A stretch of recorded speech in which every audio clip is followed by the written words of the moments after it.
Hey everybody, ZeroTolerence55, and I'm here with yet another Star Wars The Old Republic Explained video, continuing right where I left off in the last one.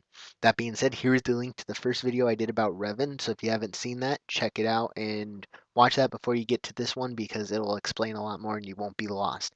This time I'm going to discuss Revan's history after the Mandalorian Wars and the events just prior to KOTOR. Due to a high number of requests for Revan's story, I know I said this video would cover the Jedi Civil War and Knights of the Old Republic 1, but I don't want to try to cram both those into one video because it is a long story. So this one's all going to be about the Jedi Civil War, Revan's fall to the dark side, him and Malak, and all the interactions between them, and what ultimately led up to the beginning moments of Knights of the Old Republic. All that being said, if you are interested in keeping up with what I'm working on or want to request a video, subscribe and comment on YouTube or follow me on Twitter at ZeroTolerance55. The links for all of those will be in the description of this video. So with all that fun junk out of the way, let's jump in right where I left off in the story of Revan. So at the end of the last video, I ended up at the end of the Mandalorian Wars and Revan defeating Mandalore in combat, causing Mandalore to tell Revan of the Sith that provoked the war, and Revan and Malak leaving on a search for this group of Sith, while telling everyone that they were hunting down the remaining Mandalorian clans. Mandalore had told Revan that there was a tomb of a Sith Lord on the planet Rikad that would begin them on their journey. So Revan and Malak head there in hopes of ending the rise of a new Sith Empire. Upon reaching the planet and entering the tomb, they felt the power of the dark side flooding out. Revan and Malak opened the tomb, finding no remains as they had been removed by the Sith emissary that had spoken to Mandalore to initiate the war. What they found inside instead was a datacron leading the way to the planet Nathema. Revan left his famous Mandalorian mask in the tomb, and the two of them embarked on a journey on the trail of their new clue. When they arrived to the planet, they found the planet not only abandoned but devoid of life and any force energy at all. Unbeknownst to them, they discovered the home planet of the Sith Emperor. If you have not watched my video on the Sith Emperor, the link is here. If you don't want to check it out now, check it out after this video. It explains a lot. Anyway, while they were there, they discovered records pointing the way to the lost planet of Dromas Kos, so they went out in search of it. Revan and Malak eventually found Droman Kos, and while there they discovered the Sith Empire that the Emperor had been rebuilding. Revan and Malak disguised themselves as mercenaries and stayed for months spying on the Sith.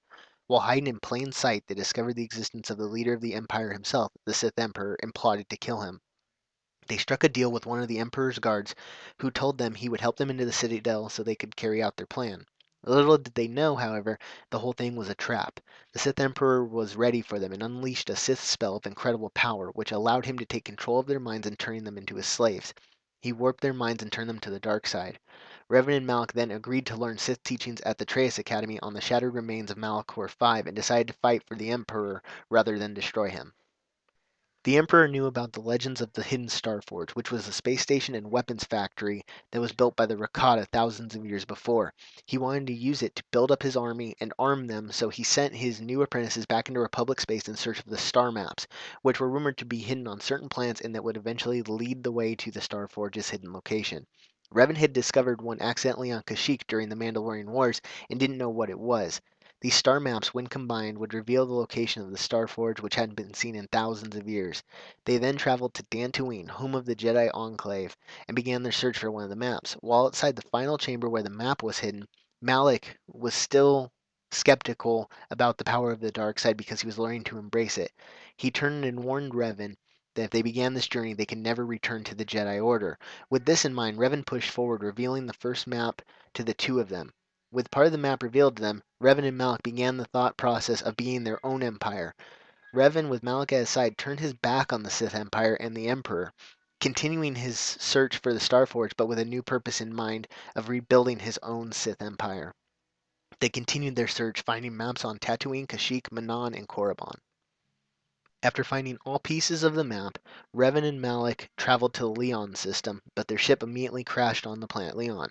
Right away, they were attacked by Black Rakata, but the two Sith greatly outpowered them. Revan used the dark side of the Force to rip information from their minds and force them to take the two Sith to their leader.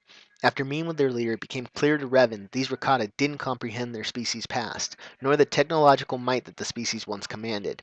The one, who was the leader of these Rakata, told Revan that if he slaughtered the Elders, which were a rival group of Rakata, He would help him gain access to an ancient temple that contained the secrets of the Starforge.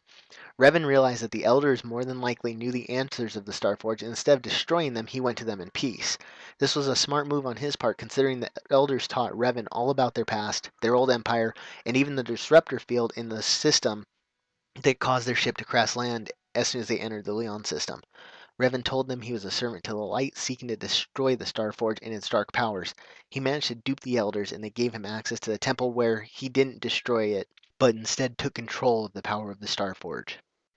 Revan used his dark side powers to harness the power of the Starforge, creating a vast armada of warships that he intended to use in his invasion of the Republic. He didn't harness the full power of the station, much to Malik's disapproval, and only used it to create the bare minimum of resources for his own invasion. After this creation of the armada, Revan and Malik returned to Republic space and began the Jedi Civil War. Still fueled by their hatred of the Jedi for their lack of action during the Mandalorian Wars, Revan went on a campaign to end the tyranny of the Jedi Order. Revan and Malik retook Korriban and established a new Sith Academy on the planet's surface. Revan was a tactical genius, attacking plans and forces in a way that would topple the Republic, all without destroying the infrastructure that held it together.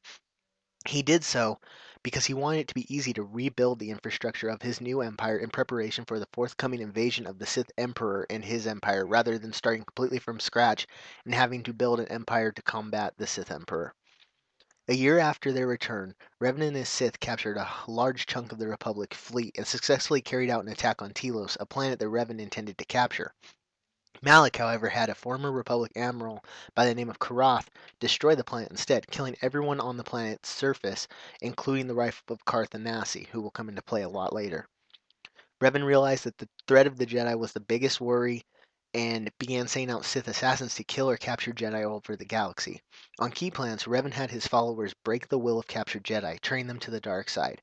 Not only did he use Sith assassins to eliminate the threats, but assassin droids as well, including HK-47, whom Revan had built himself. On top of using assassins to eliminate threats, Revan strategized in numerous raids, including conspiring with the Zerka Corporation to acquire resources and acquiring diplomatic relationships with people on the planet Manon, so he was able to access the healing agent Kolto and other deals throughout the galaxy of this manner. Malik grew to resent Revan more and more as time went on, thinking his master was growing weak. The tension between the two grew and finally exploded in a lightsaber duel in which Revan bested Malik, and in doing so removed his entire jaw.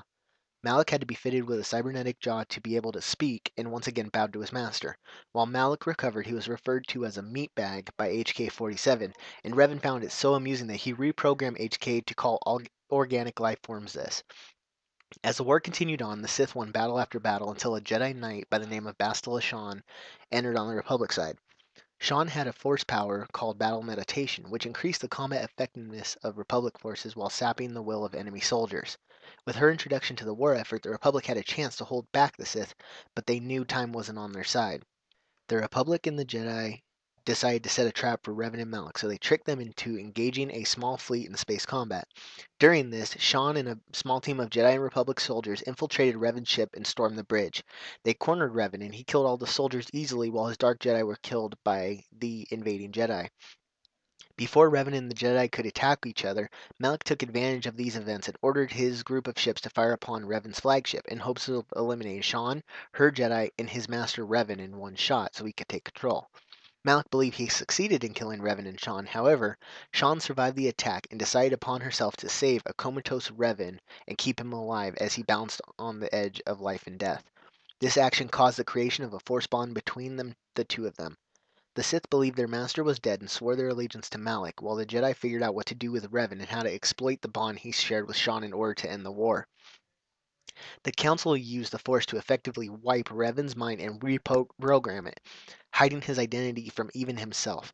Sean was then charged in keeping his real identity hidden, all while keeping him in her care so she could draw out his memories that the Jedi had left in order to find a way to stop Malik and the Sith. I'm going to end this one here, leaving off right where Knights of the Old Republic 1 begins. Stay tuned for that next video, which details all of Knights of the Old Republic 1. That is my most requested video, and it will come out next week. So subscribe if you enjoyed, comment with the feedback, because I'm always enjoying hearing what people have to say, opinions, even if they're negative.